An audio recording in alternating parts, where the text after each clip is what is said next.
This is Demel Gonzalez of Heartwood Financial Services. Hey, thanks for joining us for our latest market update and outlook. Are we heading into stagflation? What's going on with inflation? What's my outlook there? Well, if you're interested in any of that, stay tuned. We're going to get right into it.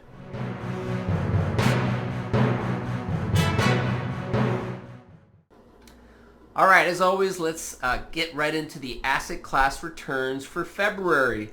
As you can see by the blue parts of the chart, pretty much every single asset class was down for the month of February, unfortunately. The green shows that still we are up for the year, which is good to see. We had a really great January. But it was highlighted by real estate being down. Interest rates kind of rose a little bit. We'll talk a little bit about what's going on there, but that hurt real estate, down almost 6%. That also hurt the fixed income markets, the bonds down about 2.25%, and the high yield down about 1.5%. So again, that's because of the rates. The dollar kind of strengthened a little bit, in part because of the rates going up. And you can see how international took a little leg down. Developed markets down about 2.5%. Emerging markets took a little bigger hit. Part of that is the same story, dollar strengthening, but also a lot of noise going on with China and balloons floating around in the U.S. and a little contention there. But that seems to be maybe settling down a little bit. And in the domestic front, you saw large cap, small cap, both down. Small cap actually outperformed a little bit, so that's been a trend for the year. And that's actually kind of an optimistic sign. Small cap stocks tend to do better when we're starting to move past a recession. Interesting. But we're not even in a recession yet. So that's kind of a interesting dynamic. And so let's get into what's going on, what's creating all these changes here in the market update. All right, so the big catalyst for this month was the CPI report, which is the Consumer Price Index report for the month of January. It comes out in the middle of February. And the report came out at 0.5% month over month. Now, if you think about that and you annualize that, times 12, that's a 6% CPI, and that's still way above the 2% that the Fed is looking for. And that's been a little hotter than what we've seen over the last few months. So to me, this report came out as a little bit of a disappointment. Now, the good news is year over year, it still went down. We're down to 6.4% instead of last month at 6.5%. So you can kind of spin this however you want. You can say inflation's still going down. But the fact of the matter is, it's going down, but it's kind of slowing down its rate of deceleration at this point, which is disappointing. That's why we saw the market react negatively the way it did. And it also affected how the Fed reacted too, which, as we've been talking about, is very important to the markets, because the Fed has been driving what the markets have been doing here really for the last 10, 12 years. So let's talk a little bit about what happened with the Fed. All right, so when the news came out about the CPI in the middle of February, as you can kind of imagine, coming out a little hot, the Fed came out hawkish. Now, hawkish basically means they came out kind of aggressive, like a hawk coming down for prey. And they started talking a little tougher again. Last month they raised their Fed funds rate by 0.25, and now there's chatter about maybe the next time around, which as you see here, March 22nd, when they meet again, maybe they'll do 0.5, and that's kind of going back to being a little bit more hawkish.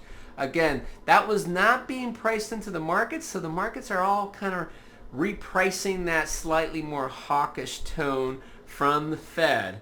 And so this is why again, the market backpedaled a little bit. All right, so you may have heard the term stagflation. What exactly does that mean? Stagflation is when you have high inflation, and inflation is, maybe going high or staying high, and growth is going down. That's kind of like the worst combination of things, because what we've had before was high inflation, and at least we've had high growth.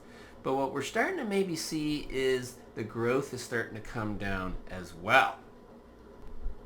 All right, so let me show you what I mean.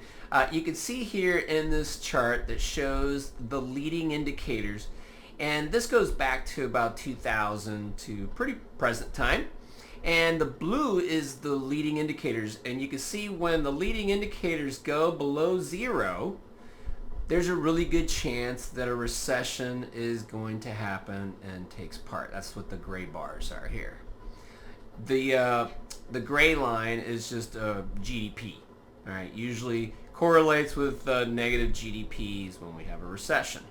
And so what are we seeing now? Well, we're seeing that blue line again take a pretty big dip downward into the negative category, and GDP is still hanging in there. So if you look back at the chart, you can see, well, the probabilities of us going into negative GDP and some sort of recession looks pretty high.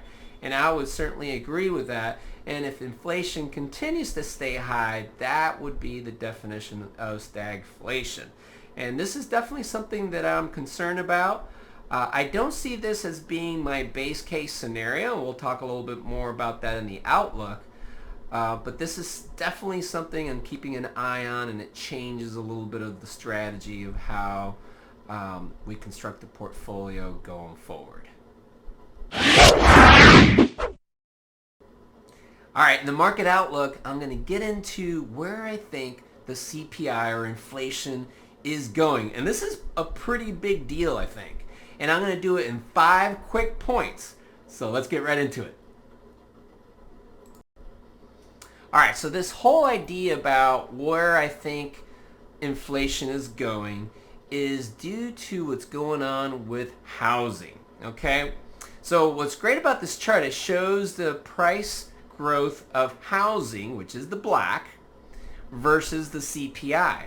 And it's very intuitive, as you can imagine. When the price growth of homes go up, inflation goes up. So that makes a lot of sense. But also in the reverse, when housing growth goes down, inflation goes down. You can see that in a number of different patterns over the years. And so what I've noticed is that it tends to be about a year to 2 years, let's call it 18 months of a lag. All right. So now the other observation is you can see here in the black that housing growth peaked, and this is actually May of 2021. And if you think about it, May of 2021 is right around 17, 18 months ago. So right around that time frame when you would start seeing the effects of the CPI going down. And so I think based on this that we could continue to see a little bit more of the CPI to go down. And of course, the other really important part to understand is housing, okay, which is actually measured as owner's equivalent rent in the CPI, is actually a really big part of the CPI calculation. It's about 40% of the CPI calculation. So this is kind of a big deal. If you see housing growth go down, and especially as dramatic as we're seeing it here, we might be able to see that CPI to go down dramatically as well. Now, in my 4th point, I want to show you this is the actual component that's in the CPI called owner's equivalent rent, which is based on what's going on with housing. And as you can see here, it's been doing nothing but going up over the last, call it, 30 years or so? And so the point that I want to make here is we've actually seen CPI already starting to go down. It went down from 9.1 to about 6.4 here as of recently. And the point that I'm making here, and this is kind of the bonus, I think, is inflation has been going down, but it has nothing to do with housing because the owner's equivalent rent hasn't been going down yet. And so everything that's been happening to this point, I think, is more to do with energy prices going down and just goods, just stuff. Stuff is going down in price, or at least slowing the inflation. And so now the next leg of CPI going down, which is my 5th and final point, is because of housing. As you saw, housing is probably getting ready to really start showing the drop in the CPI. So I think there's another leg coming in the drop in the CPI rate. Now it's hard to say exactly because, like I said, the lag was about 18 months, but that's not an exact equation. It could be 2 years or maybe it's getting ready to happen in March. We'll see, but you could see based on this lagging effect and what's happening to housing growth that it's coming, and it's going to be pretty dramatic. And when that happens, the Fed is going to slow down. The market's going to be very happy, and we could see a rebound in the market when this starts to occur. All right, so what does that mean to the Heartwood portfolios? Well, as you heard in my theory, it could be still a few months till we start seeing that housing price growth affect that owner's equivalent rent, which then starts to affect inflation. And in the meantime, that stagflation fear is still out there, and I think it's going to maybe get a little louder before it starts drowning out. And so I'm going to stick with the Heartwood implications for now, essentially kind of preparing for things to slow down, adding a little bit more to bonds, reducing the large cap, adding a little bit more to international, which is a weak dollar play. So this strategy is going to continue here until I start seeing that inflation number really start dropping down because of the housing. Once that happens, I am going to start ratcheting up the risk a little bit, but still not ready to do that. But at least now there's something specific that we're keeping an eye out for. All right. I hope this was helpful for you guys. If you have any questions, please feel free to reach out. Please feel free to share this video with any friends and family that you think might find this helpful. And thanks again for watching. God bless.